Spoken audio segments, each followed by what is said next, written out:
Welcome back to Missing. I'm Tim Polari here alone in this intro. This episode is a little bit different. We're going to play segments from 3 past episodes of ours that involve cases being worked on to some degree by Private Investigations for the Missing. Of course, Private Investigations for the Missing is the nonprofit organization that we're on the board of that was founded by Bruce Maitland. And you can find out more at investigationsforthemissing.org and on their social media pages. There are links in the show notes. We're having a fundraiser, and it kicks off on Giving Tuesday, which is November 29th, 2022. And our fundraiser, we're trying to make a big push. It's going to go from November 29th all the way to the National Missing Persons Day on February 3rd, 2023. And we're trying to raise as much money as possible for Private Investigations for the Missing. So you can donate via the website at investigationsforthemissing.org. You can also donate on PayPal, and we're doing a live fundraiser on Giving Tuesday at 9 p.m. Eastern, 6 p.m. Pacific. That's November 29th, 2022. Lance and I are hosting this fantastic event, and the best place to watch this live is YouTube at youtube.com/crawlspace, and there'll be a chat room going. And you can follow our social media pages at Missing CSM and at the Private Investigations for the Missing pages for more information and links to donate and to watch the live event. We've got some very special guests who are going to hang out with us live. John Lorden of Brain Scratch will be joining us with Jason Watts, who is Brandon Lawson's friend and who helped lead the search party that reportedly likely found Brandon earlier this year. We're also going to be joined by Ellen Marsh of Obsessed with Disappeared, one of the biggest and best true crime comedy podcasts out there. She is hilarious as well as incredibly smart and empathetic towards all the cases that they cover. Cannot wait to speak with her. A couple of our private investigators will also be joining us, as well as Bruce Maitland. And of course, Bruce Maitland is Brianna Maitland's father. Brianna Maitland was just 17 years old when she went missing from Montgomery, Vermont on March 19th of 2004, and she is still missing. And if you have any information in any of the cases that we'll be discussing in this episode, or any case at all that PIs for the Missing is working on, you can contact Private Investigations for the Missing. You can contact our investigators by calling 1-866-331-6660 or email PIFTM, that stands for Private Investigations for the Missing, PIFTMtips@gmail.com. And that information is on the website as well. And of course, if you want to talk to law enforcement about any specific case, you can contact them directly. But if you'd like to talk to our investigators or potentially leave an anonymous tip, you can do that by contacting Private Investigations for the Missing. Okay, we're going to kick off this episode by playing a video that Crawlspace Media's Jennifer Amell put together, and it's got Bruce Maitland, and it displays why donating to Private Investigations for the Missing is such a worthy cause.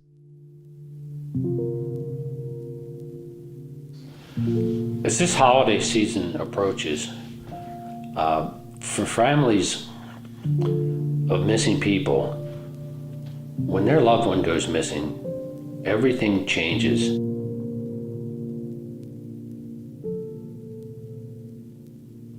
It's been 15 years since my daughter Brianna went missing, and not a holiday goes by that she's not on my mind. I mean, how I kind of deal with my daughter's disappearance, I describe it as a room that I go into with a lot of memories, and it's difficult sometimes to deal with those memories. And I knew that starting an organization like this, that kind of stuff would have to come up. So it took a while before I was mentally ready to be able to do that.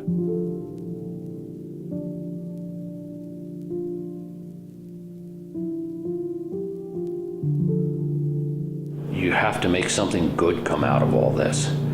And the best way that I knew to make something good come out of Brianna being missing was to help other people. What people don't realize is that just the costs of private investigators by the time you pay them for their expenses on the road, travel, motels, and then an hourly fee, which can range from $60 to $100. It would not be uncommon to have a private investigator working for more than $1,500 a week.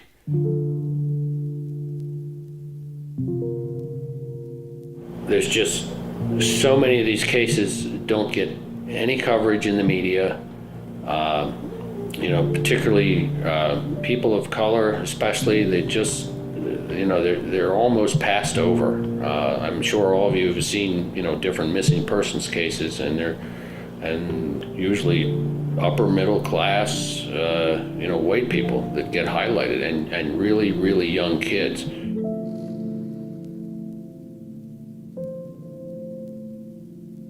That's why I started Private Investigations for the Missing, a nonprofit that pairs qualified investigators to help families find their missing loved ones.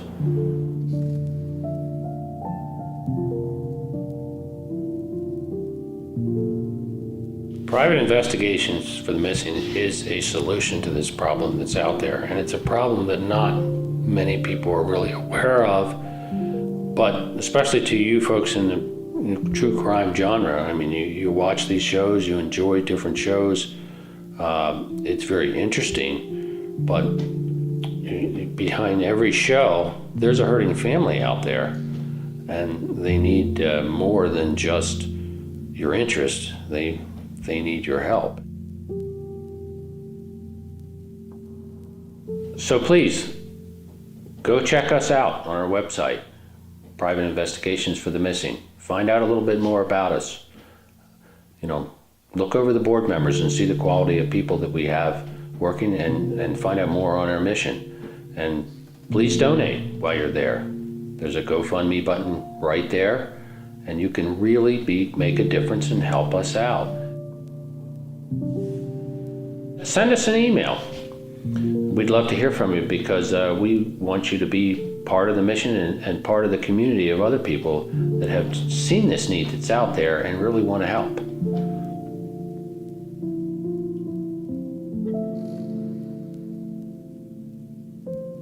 There's a statement called overcoming evil with good, and that's what I'm trying to do.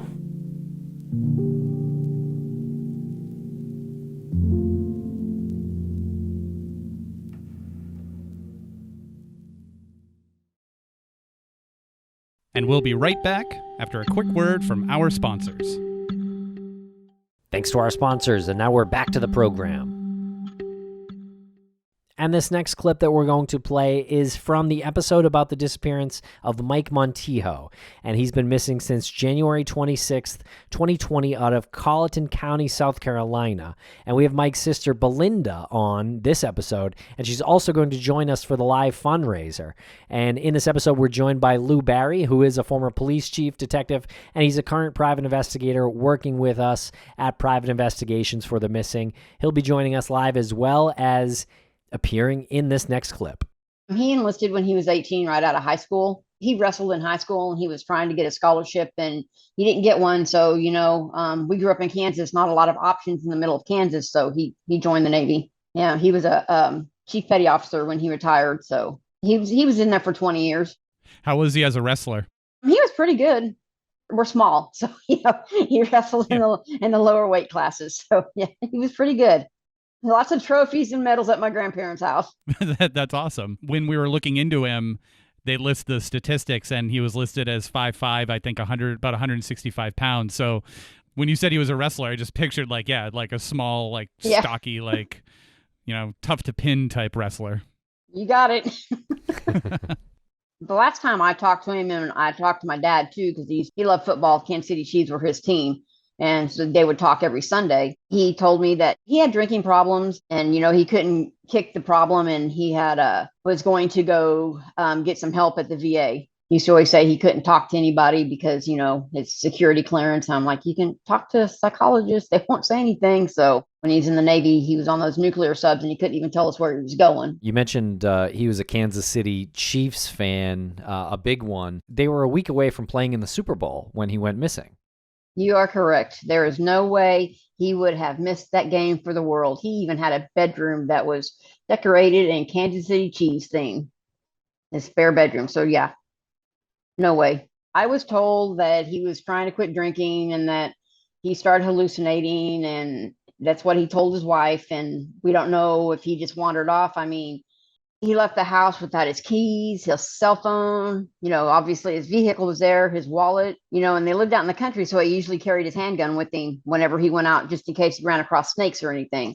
And he didn't take his gun either. I mean, I don't even think he had his glasses. So I'm not really sure what happened. I wasn't there, and I relied on the family and the law enforcement thinking they would do the investigation correctly. But I don't know if he just wandered off, and if the people down there just didn't care enough because of his drinking to try and find him. They were just glad he was gone, or if something happened. I don't know.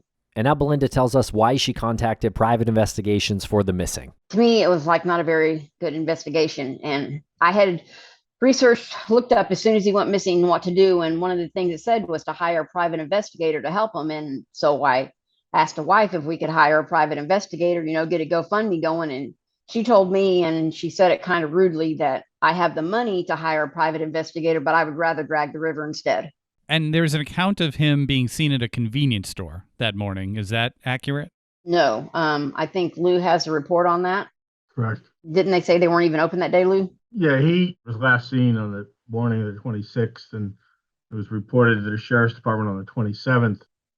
And they went to a place called Jellicoe's, which is a local bar / convenience store fairly close by. And allegedly he had been there the night before, which would have been the night of the 28th, around there somewhere. And anyways, to make a long story short, our investigator that was assigned interviewed the owner and the employee, and neither one said that they were even open the day that they were supposedly asked about him being there the night before. So it just doesn't seem that there's a big discrepancy there. Believe that either they had the wrong time period entirely when they supposedly talked to the owners, but the owner and the employee both indicated that they had never been interviewed. We've pretty much discounted that sighting completely. Oh, okay. So no one saw him after his wife saw him when he left or went missing on January 26th? Not as Correct. far as That we know of. confirm. Okay. Correct. Yeah, she went to work at 6:30 in the morning and came back about 6:30 that night, and he was gone. Had he ever wandered away before? No. Actually, we had an advocate that asked his wife that. She said the furthest he had ever wandered was it wasn't very far, because they had her parents had horses and cows and stuff, and they had a little barn area, and that's the furthest he had went, which wasn't far. It's just on their land up the road a little bit, but actually just a driveway. There's a number of red flags, if you will, that indicate to us, I think, that things may not be as they were initially reported. Number one, given his alleged condition, when it was found that he was missing, a police report wasn't made until the next day. Now, given his medical condition, you would think immediately that would be the first thing you would do, is notify the police, hey, he's missing, and he's suffering from potential alcohol withdrawal or whatever. But that wasn't done for an entire day. Secondly, the security camera on the residence or the trailer was not working that particular day for some reason. And there's a number of other red flags there that indicate that perhaps, that require further investigation. People that weren't interviewed, that should have been interviewed. Just the fact that he left behind his wallet, his glasses, his keys, his chewing tobacco, to me indicates it's not a voluntary disappearance. I mean, he's obviously not gone to put a new life together for himself. His veterans checks haven't, as far as we know, that a bank account hasn't been touched since he went missing by him. So, it all adds up to something tragic most likely happened to Mike. So to classify this as solely as a missing person case, it doesn't do justice, I don't believe, to what potentially happened. Further, to make things a little bit cloudy, there's a bullet hole in the side of the trailer. that was covered with duct tape. Really? And when had that happened? We don't know. The explanation is in one of his deliriums, he thought was shooting at something in his bathroom that he believed he saw. We don't know.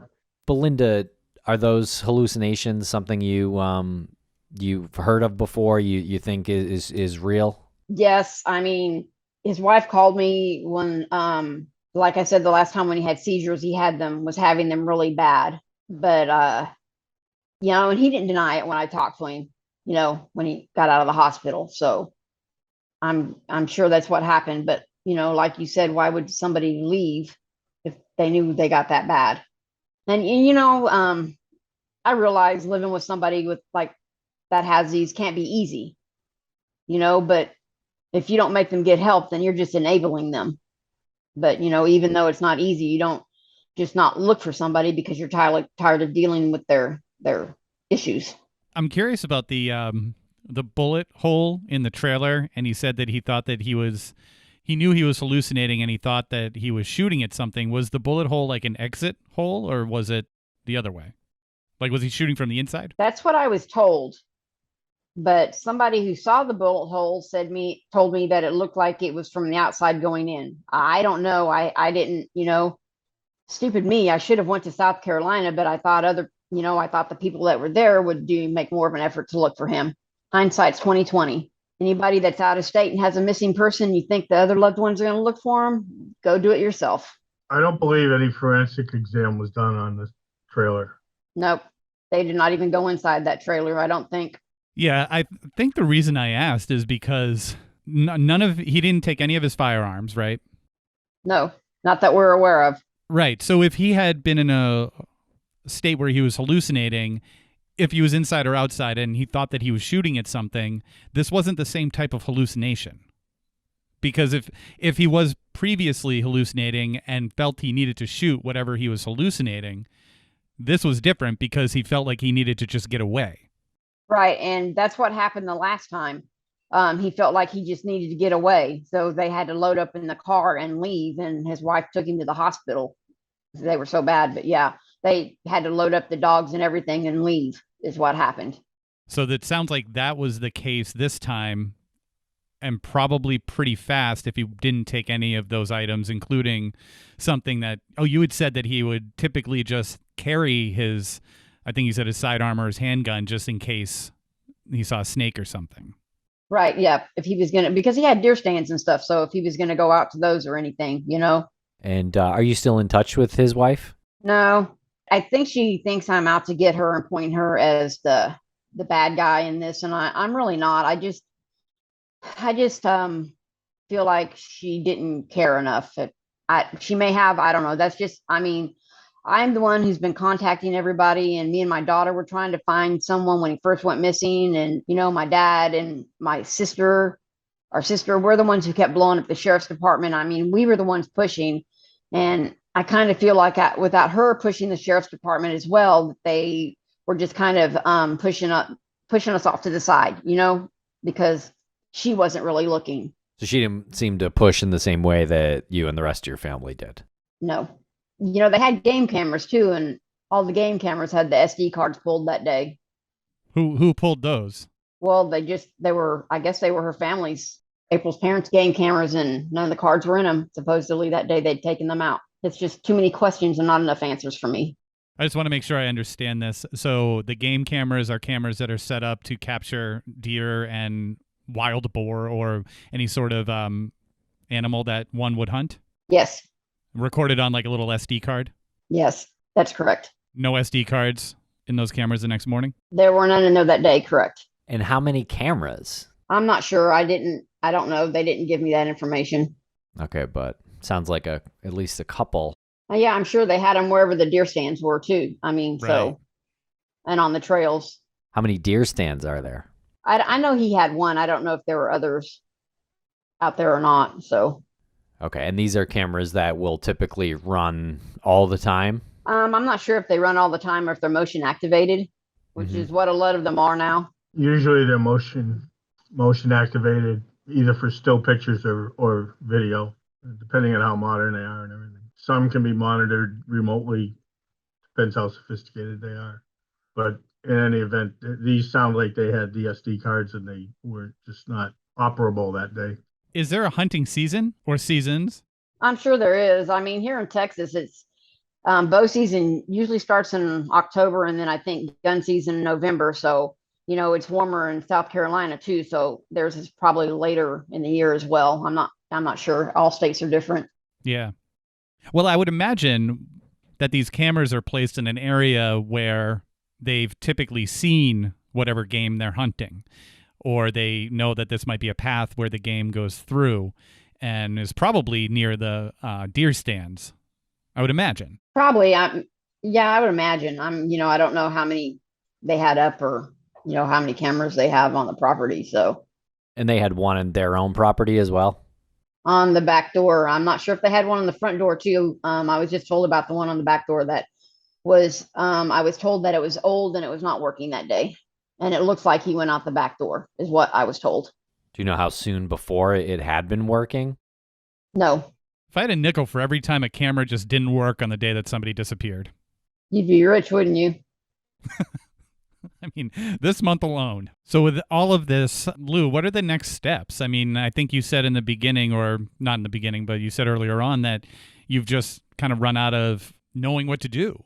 So what are the next steps? We've tried to generate interest from several different law enforcement agencies to get involved in the case, and thus far have been unsuccessful. But like I said, I think we've gone as far as our private investigator can go. He's got a very complete and accurate report done, which again, I think is very convincing that this needs further investigation. Unfortunately, as far as I know right now, is absolutely nothing being done officially on the case.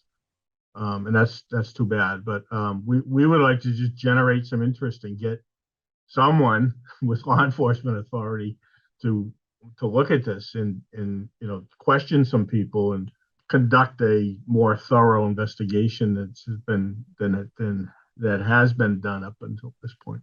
And I think the family's owed that. I mean, if it turns out, okay, he wandered off and he's out in the area somewhere, that's okay. That's too bad. It's tragic, but it happens. But if someone is criminally responsible, then the family, I think, is owed some answers also. And we'll be right back after a quick word from our sponsors. Thanks to our sponsors, and now we're back to the program.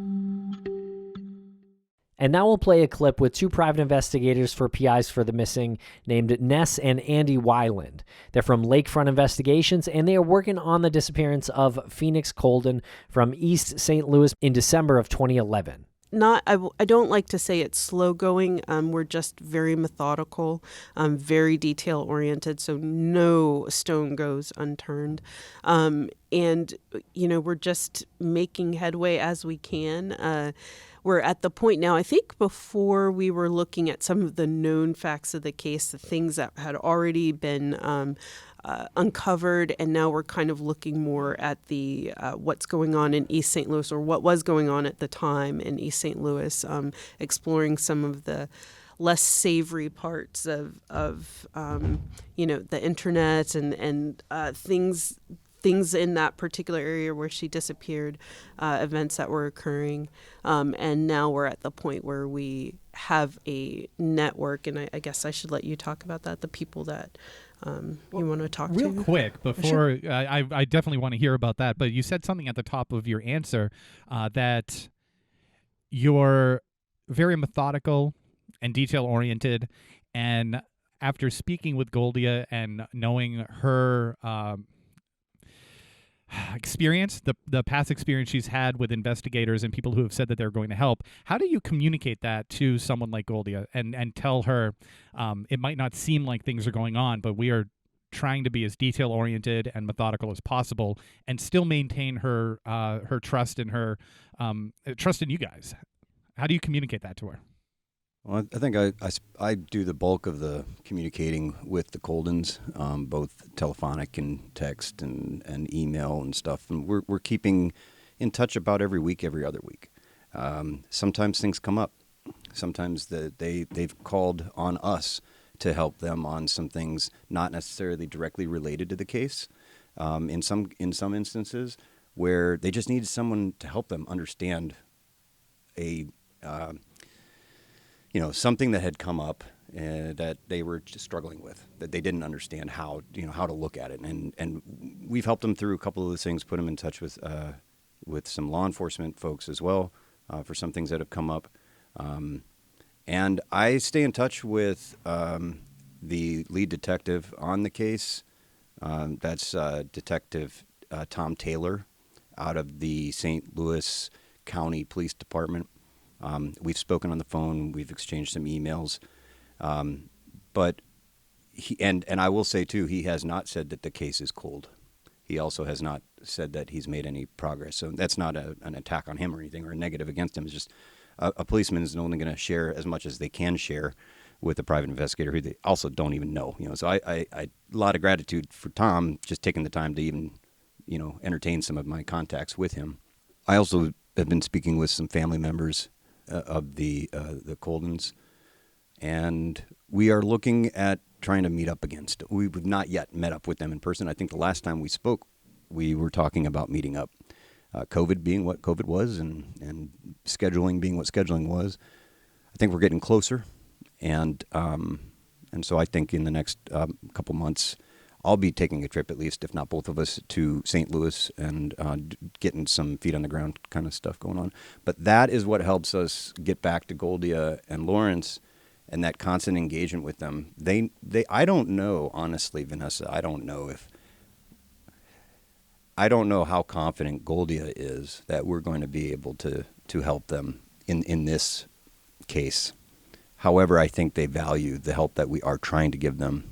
And I'm still looking to move forward with them on those things, on very specific things that are pertinent to the case itself. Vanessa. Yeah, I just they knew from the very beginning that my participation was definitely going to be in the background, and sometimes I'm going to find things that are not pleasant, and maybe just not that it doesn't need to be shared, but it could do nothing but cause heartache, and things that may not even be true. So I don't do any of the communication. They just have the trust that I'm somewhere in the background, and Andy's going to communicate what he can and what he will. I will say, though, that he's always been kind of the person, the persona person, out of the two of us, and Christmas cards and birthdays and anniversaries, things like that aren't forgotten by him. And so, I just can't I'm not very good at that kind of stuff. This is how the dynamic works, where you're the front-facing representative of the investigative team, and You do the interviews. Mm-hmm. yeah, and you do like the background stuff. Yes. Okay, Mhm. explain that a little bit. Yeah. That's interesting because I don't think a lot of people appreciate that part of it. So my background has been doing military intelligence. And so I think when we talked before, that kind of the things that I was able to do and able to learn, I'm trying to bring that, forward by looking for missing people, specifically with open source intelligence. And so that, a lot of times OSINT is for things like everybody knows Bellingcat, and, they saw the downed airplane and things like that. Bellingcat is an organization. They basically do they take publicly available information, they crowdsource it to answer questions that we would normally think of as intelligence questions. So if there's for instance, the MH17, the plane crash, right? So they were the ones that did all of the geos, the background information to kind of point to who they believed and who they proved eventually was responsible for the crash, right? So other things that they might do is for a child pornography ring or something along those lines. They would take information that people just Joe Schmo out there, they would grab all kinds of information, put it together in a package, and then expose or communicate with other intelligence agencies. Well, actually, they don't do that, but they would just communicate with law enforcement or something, people who are responsible for doing bad things out there. And the big thing that they do is the crowdsourcing portion of it, taking people all working on a big problem and putting that together to solve the problem. Are those civilians or are those? All civilians. Those are civilians. In fact, they tend not to work with government agencies. And the Coldens have kind of been through the ringer in this case as far as comments like that go, and as far as being approached by folks who are not trying to help their case. Yeah, they have. They've been on both sides of that. Some of the PIs that were out for themselves, maybe, right, as we've heard from them. And then also there is a real threat to, I'll call it a threat, but it is a real threat to families of missing persons when they put their stuff out. Their personal looking. information. Their personal information, their personal information, their real contact information, seeking to broaden their help base. And then you've got, non-state actors who, maybe,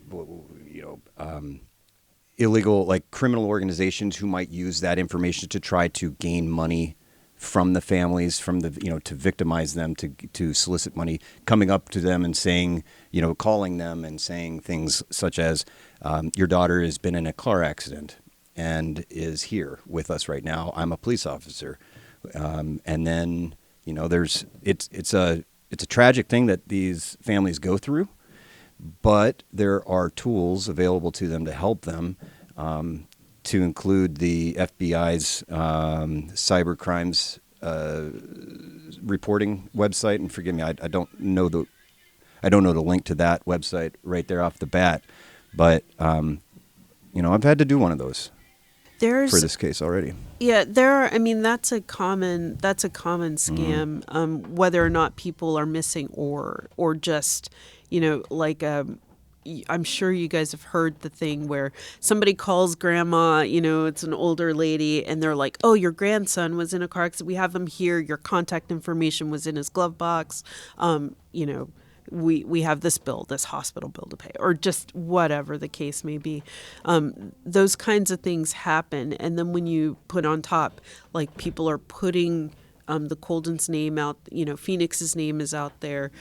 They have their contact information. I think it's an attractive target for certain people that try to get over. So has that actually happened to the Coldens?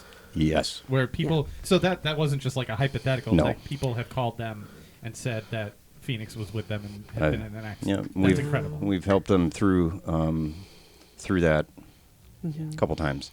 And so in the process, and they've had that happen before us Yes, as well. they had. That was a well-publicized one, that scam. But significantly, what I observed is that the fact that they have had this happen to them before didn't change the impact that it had on them when they called me asking for help. Is this real? Is this something that we should be? How do we report this? Do we call the FBI? Do we do this? And so that's kind of one of the things that we do to help them out to navigate that. And don't bother them filling out reports. Give me the information. We'll fill out the report for you, and we'll get it submitted to the police and the FBI. That's great. good. Is there anything else on this topic that we can speak about on the air that could help families? Yeah, I think so, at least for the attempted scams that go out, right? There are things that people can do. They can pay attention to the inflection of the voice of the person calling. Sometimes it sounds very realistic, very realistic. We do know that this scam often originates in Central and South America, that you'll hear you potentially will hear a Hispanic accent over time. They might put a person on the phone who claims to be the family member, and they may sound very convincing. But that's because they've done their research and they've scrubbed the internet, and that's a low-hanging fruit for an organization like that. So things that they want to look for is they want to first of all, let's do this in steps. Stay calm, and immediately ask to speak with the loved one, the missing loved one. Immediately ask to speak with them. Ask how they're doing. And then ask for a location, where they are. Start getting as many specifics as you can. And as long as they keep talking and staying on the phone, just keep them on there, but stay calm. Don't panic.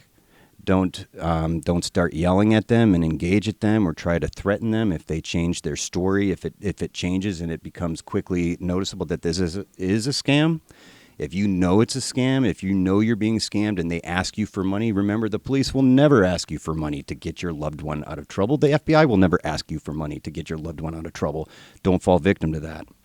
And if they are a organization that you think might have access to your loved one, and you feel that the threat and the demands for, let's say, money are that important or that realistic, you need to be prepared to take it to the FBI.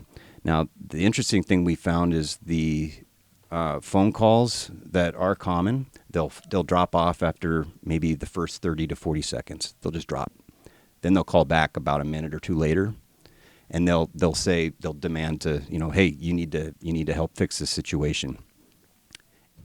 And they may call back a third time, changing their story altogether, saying we are a serious crime organization, right? A legitimate crime organization, if it's such a thing. We are a real crime organization, and we have the ability to hurt your daughter if you don't give us money, to hurt your loved one if you don't give us money now. And if you're a parent who's grieving or worried, it's going to be, nobody would just say, okay, well, obviously this is a scam, right? Your tensions are high, your emotions are high, and that means that your memory is diminished or degraded. So make sure once you hang up, you take notes of your impressions, your thoughts, your ideas, anything that that has come up during the call. The littlest thing could really mean that we would be able to eliminate or really chase down these things. I'd also say, I guess, with that, also reiterate, the stay calm part, but even if they don't ask for money, they're asking for your time, they're asking for your energy, and so just remember that you're spending something, you're expending something on each one of those. So we tend to ask families to have a separate line, maybe not necessarily a personal line, something that they give to their PIs or that they give to a friend or somebody that's close to the family that may be able to sort of be a little bit of a filter between buffer. So then if they do have your personal phone, that would be questionable too, I guess. Right. Right. I think one of the things that it still bothers me, and I don't want to imply that Phoenix was involved in anything nefarious, but the area, again, that her car was left in at that time, being able to look at archives for forums and things like that. That was St. Clair Avenue, East St. Louis. Mm-hmm. Mm-hmm. It was a high crime, but a very high area, I guess, known for prostitution. And again, this is one of those things where I don't want to talk bad about police, but at that time, the people who would seek out prostitutes, often they would do their business and the police would confront them and say, on about your way, and they would arrest, in my opinion, who is really the victim in this case, right? The prostitute, often underage minors, things like that. So I think that we have kind of this weird, I guess this weird confluence of events at that particular time in that particular area that she may have been caught up in something, not just she happened to be in the wrong place at the wrong time with some people that were very, very bad. And so I would like to kind of, we're exploring that a little bit more, exploring some of the people that tend to post on the forums about things that they like to do to women specifically. So just these kind are of going forums back. that are not these are not your average forum. You got to dig for these forums. Yeah, you got to dig through. Yep. You got to dig through for these people. You have to kind of prove yourself, which is not something I'm necessarily willing to do in this case. What do you mean? Prove yourself? Like you infiltrate the group and I would not, but what my purpose at this point is to collect as much evidence as I can without becoming a member of any of Right. this, and present that as these are the circumstances, these are the people that were in this area, around this area, that maybe could be looked at. And then people who are much more savvy than me at this kind of stuff, they would look at it instead. Is this dark web research that you get into? Yes, absolutely. Mm. And actually, the location where Phoenix's car was towed from, ultimately, right? That location. Now the buildings. There were 2 buildings there. Those are now gone. They were raised probably 3 years ago, 2018, right after Oxygen Network did their special on Phoenix. About 2-3 months after that, because you saw now Chief of Police, Chief Perry, who was the investigating officer, the responding officer that night, December 18, 2011, that evening, who we've talked about. But he was out there in that video, the Oxygen Network special, and you could see the buildings in the background. And then we went back and Google Earth. Went back in time, and those were gone in 2018. Right, about 2 months after, they were just totally gone. They dug up the backyard of it, piled everything up in the back. Do you feel comfortable talking about what you learned about the location on St. Clair? Sure, that it was a gentleman's club. People referred to it more so as a hotel. So that was definitely one of the things that we were looking at. I'm not a geospatial expert by any means, but there did seem to be disturbances in the backyard that we saw from, looking from a couple of days to another, looking from years to another. We have some gaps in our mapping software, or I guess we have some gaps that on certain dates, so we can't necessarily say for sure what we think is going on, but there definitely was. I mean, that was a hot spot of activity, and now that the buildings are gone. And we'll be right back after a quick word from our sponsors. Thanks to our sponsors, and now we're back to the program. And this last clip we'll play is about the disappearance of Tabitha Queen from Bastrop, Louisiana. Jennifer Amell put this episode together and spoke with Tabitha's mom, Mary. Tabitha has been missing from Bastrop, Louisiana since May 9th, 2021. And was there some debate over the actual date of her disappearance? There is some debate. We will get into why that might be a bit confusing as we go on. Tabitha was born on April 21st, 1992. She was about 29 years old when she went missing. She's about 5'4" and somewhere between 200 and 230 pounds. She's a black woman. She has black hair and brown eyes. And she has a scar on her left arm. And she has the following tattoos: the word legend on her chest, stars on one arm, a marijuana leaf on her left buttock, and another tattoo somewhere on her body of masks and the words laugh now, cry later. And her ears are pierced. She's classified as endangered and missing. She was wearing a jacket with cartoon characters and pink pants. And Tabitha grew up in Mississippi along with her mother, Mary, who you spoke with, Jen. She is described as a lively, family-oriented person who is devoted to her 3 children, not a timid person, and held a lot of opinions which she would readily share. And you spoke about this with Mary. Okay, my name is Mary Queen Lunsford. I am Tabitha Queen's mother. She was a wonderful child. She loved her family. She definitely loved her kids. She loved their mom. She loved their grandma. She loved her whole family. She was a outgoing. She speaks what's on her mind. She don't hold nothing back. She was a wonderful child. She liked to go, her and the kids, they traveled out. She was staying in Bastrop. I was staying in San Antonio, me and my dad. She stayed up there a month with us, and she said she'll be back. She said, I'll be back next month. Never showed up. It's a little small community town. A lot of people that came up missing in that town, came up dead in that town. They don't know who did it. They park in these people's cars in wooded areas just like they did my daughter, leaving their IDs behind.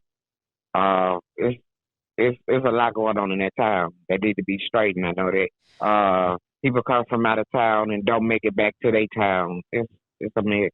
When they go to that little town, everybody gets sick. They be like, but they don't want to stay there 5 minutes. They be ready to go. I want to get up out of here. It's woody. I ain't never seen no woods like that a day in my life. It's woody. It's an easy way to hide a body. I can tell you that you ain't gonna find it.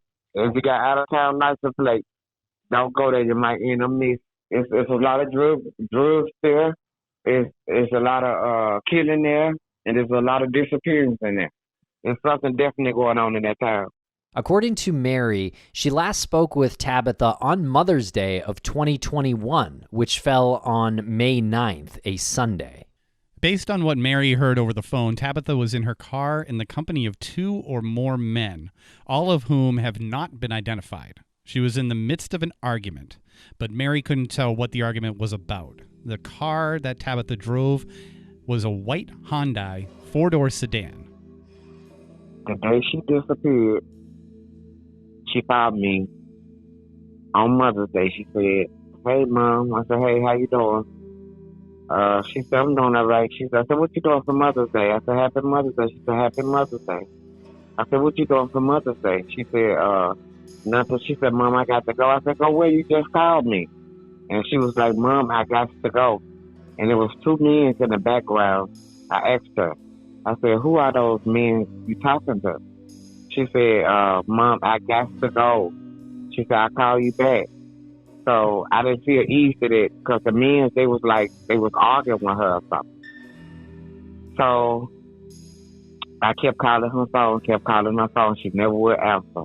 Kept calling. I called for like 4 or 5 hours. She finally picked up again. She was like, "Mom, I told you I got to go." And she hung up the phone. I kept calling her phone. I kept calling. I told my sister, I said, "Something ain't right here." I said, "We need to leave out. We need to pack some bags to leave." I said, "Something's going on." So I called Mary again and actually spoke to Tabitha's 11-year-old daughter, and she remembers that her mother disappeared on Mother's Day, a day earlier than what's reported on NamUs and in these news reports. So, I mean, keep in mind, this is coming from a young girl, but she was there, and I trust that she remembers correctly. And also it's supported by that video surveillance footage that we'll talk about. So, Jen, what you're saying is that Mary and Tabitha's daughter are saying that Tabitha went missing on Mother's Day, which is May 9th, but yet the media has reported Tabitha's disappearance as May 10th? Yes, that's right. Yeah, so according to Tabitha's eldest daughter, Tabitha went to the grocery store around 11 a.m. on Mother's Day, which was May 9th.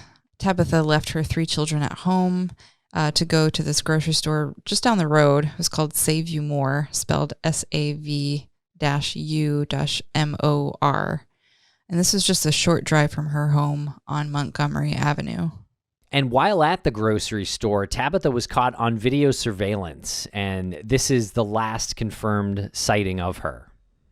And much later in the investigation, they had discovered additional video surveillance footage that was dated May 10th at 9 a.m., and this was discovered near Dotson Park, and it depicted an unidentified black male parking Tabitha's car between abandoned buildings and walking away eastbound, carrying some object in his hand. Can you tell us a little bit more about that? I mean, not much more. We can post a link to the video. There was a great YouTube video by a handle named Gray Hughes Investigates, who kind of enhanced this surveillance footage and cut it together and zoomed in a bit so we can see what's going on. So basically, a car pulls into frame. There's 2 cameras that we're cutting between, but the car pulls into frame from the west side and parks between what looks to be like unused, potentially abandoned like sheds or garages. Like it's kind of industrial looking. And he pulls into this like grassy area between the buildings as if he was just like trying to put the car someplace where you wouldn't really look at it too closely. It's kind of like off the beaten path a bit. And the driver's side door opens and this black male steps out of the car. Judging from like the general size of a sedan, he looks to be like 1.5 feet taller than the car, What would you say that would put him at? Like maybe 5'9"? Yeah, somewhere in there. He seems pretty slim as well. Yeah, yeah. And he's wearing a light shirt. It's potentially white, but it's kind of difficult to tell because it's grainy. And dark colored shorts or pants. And then he walks away eastbound down the road to where the intersection is. And just as he is about to turn right on this road, he drops whatever he's holding in his hand, stoops down to pick it up, and then continues out of frame. So that's all we know. This person has not been identified to my knowledge. And I know that the police were trying to put this video out. That's why it's public. That's why we can watch it, in hopes that somebody from the community would recognize this person. Yeah, a couple of things on this. The first one, real quick, it does not look like this individual is trying to hide the car permanently. It is not covered by trees. It's not like this person drove it down a dirt road, like a farm road, and then tucked it off into the woods. It will be discovered. I think the person understands that the car will be discovered, but the person doesn't care. The other thing that I wanted to put out there is Gray Hughes. We know him. He's a fantastic guy.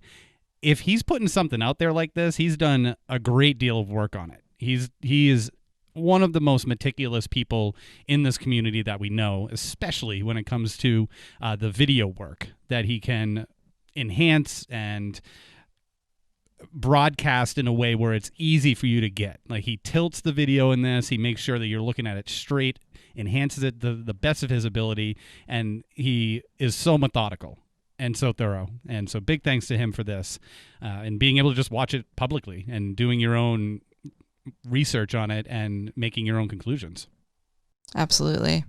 Yeah, and I do want to say one more thing about Gray Hughes is that I actually didn't find this video on my own. It was Mary herself who had gone on to the internet and said, this is the best video of that surveillance footage out there. Like, this guy did a great job. And she said she was super thankful to him. And if you are listening to this and you are from Bastrop or the surrounding area, I really encourage you to watch this video and see if you can identify this man. Also, sharing on social media really helps.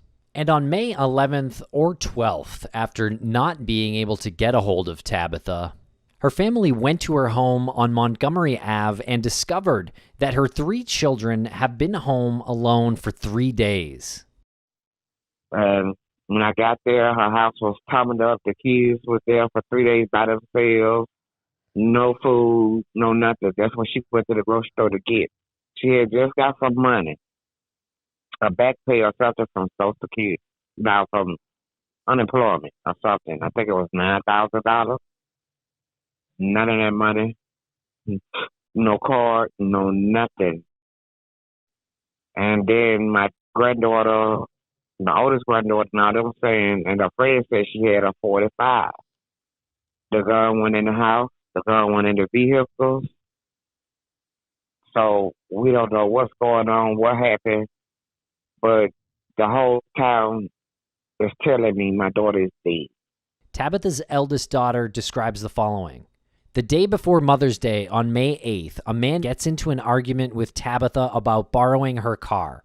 From what her daughter can overhear, after the first time Tabitha lent her car to this individual, she said the car had a strange odor near where the spare tire is kept in the trunk.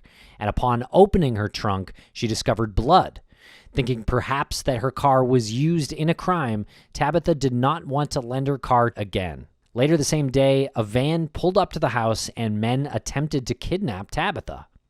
That's a crazy story, and that definitely gives motive. If Tabitha knew that a crime had been committed, or was suspicious that a crime had been committed, or had evidence that a crime had been committed, that gives like all the motive in the world for somebody to take care of her in some way. And again, this information is coming from Tabitha's daughter, who was 10 years old at the time, which is just an awful thing for a child to have witnessed. I'm a little confused about her story about these men coming to abduct Tabitha. I just wasn't clear if the men had come that day, the day before Mother's Day on the 8th, to attempt to kidnap her, or if this happened later on the 10th, that they arrived at her house and succeeded in kidnapping her. It's kind of difficult to tell. So is there an officer assigned to Tabitha's case? And what does Mary think about the investigation? Yeah, so after those 3 days elapsed that Tabitha had not been in any contact with her family did go over to check on her and the kids and discovered that the kids were alone, and they knew something bad had happened to Tabitha. So this is when Mary actually reports Tabitha missing. And if you have any information, please call the Bastrop Police Department at 318-281-1322. And there's also the Louisiana State Police Department, Troop F. You can call them at 866-292-8320. And of course, you can always reach out to Private Investigations for the Missing at 866-331-6660 or email us at piftmtips@gmail.com. And keep in mind, you can give tips anonymously.